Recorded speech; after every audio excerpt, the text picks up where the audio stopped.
It's just ridiculous, the bureaucracy and lack of quality data,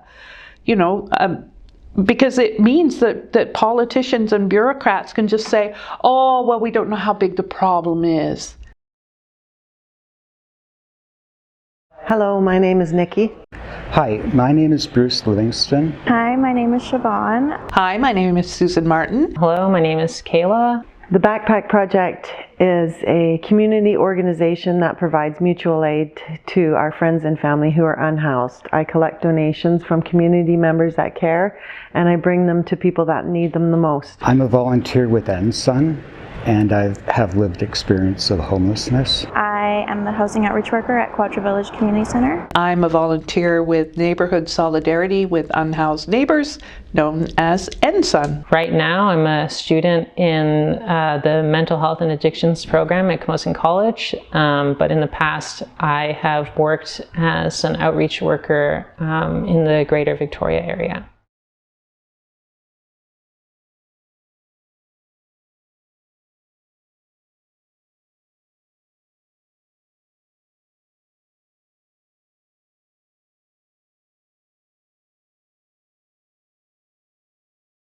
I wish the public knew that the people that I see are talented and kind and funny and caring and protective, and I wish the public could see that these people are our community members. They're architects and lawyers and social workers and nurses.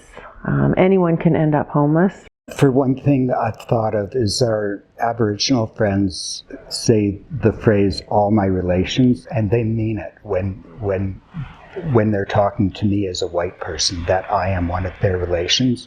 And I think that if our society gained that perspective, that these people that are homeless right now are somebody's children, they could be somebody's parent, their cousins, brothers, sisters, etc.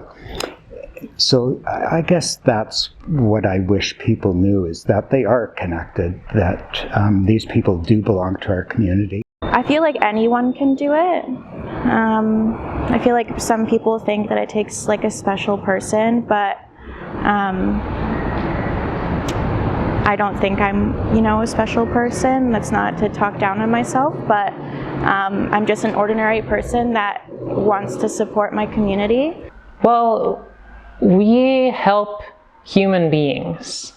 And that sounds kind of ridiculous because it's like, well, of course you do. But the reaction that some people who are kind of disconnected from the field give to, this whole situation kind of says to me that they're not really thinking about the humanity of the people who are being served, by these programs. People are just people, and they're not scary. Yeah, some of them are, and trust me, I'm sure that unhoused people are scared of some of their fellow campers as well, just as they're scared of some housed people. I think that if the public were to gain more of that perspective, that we are all related, and there's a reason to care because people are suffering. They need your help. There's a tendency, I think, to look on homelessness and drug addiction as like a personal moral failure, which simply doesn't track with reality. Otherwise, some of the most evil and terrible people are all for some reason living on the streets of BC, it is something that happens to people. We can't fix everything if we don't have support from our government. That's a lot of it. I think people think that we can just do whatever, but we are very hindered in what we can do. I also wish the public knew that for any time there's violence in our community, when we start to point fingers at who's responsible for that violence, and when we start to point fingers at groups of people that they consider responsible for that violence, it just perpetuates more violence.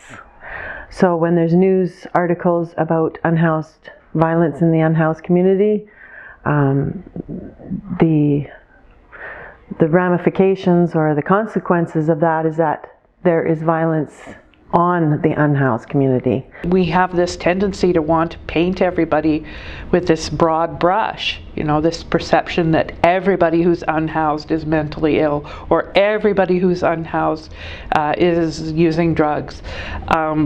Yeah, some people are, but I would challenge any housed person to try and survive outdoors without using substances.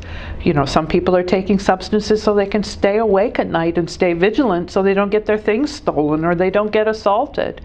So I just wish that the public could try and be not just more empathetic, but could actually dig down beneath the perceptions and maybe even try to speak to somebody themselves, walk through the park, don't buy into this, it's all, violent and people are gonna attack you. If you're really that worried about it, find a friend or two and walk through the park. Maybe think about going to Timmy's and getting a thing of coffee and some cups, and maybe go into the park and ask people if they'd like a cup of coffee.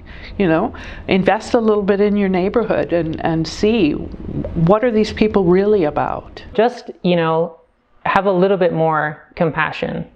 Just a little bit, not even that much. Just, think about how you would want to be treated in that situation, just day to day. Don't be rude, don't be mean, just recognize that this is another human being who is suffering and deserves, at the very least, compassion and respect. That's what I'd like people to think about is trying to get beneath the media hype and the preconceptions and realizing that these are just people like us, and yeah, maybe some of them have made bad choices, but for a lot of people it's just that the system has chewed them up and spit them out, and they've arrived at this position through very little, if any, fault of their own.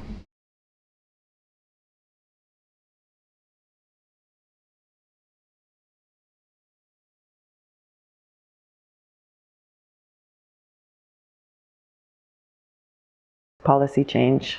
We've spent decades of creating policies and creating laws and creating bylaws that keep people in the continuous cycle of poverty and homelessness. We need to stop those cycles so that we can give everybody an opportunity to be able to go inside and find a home.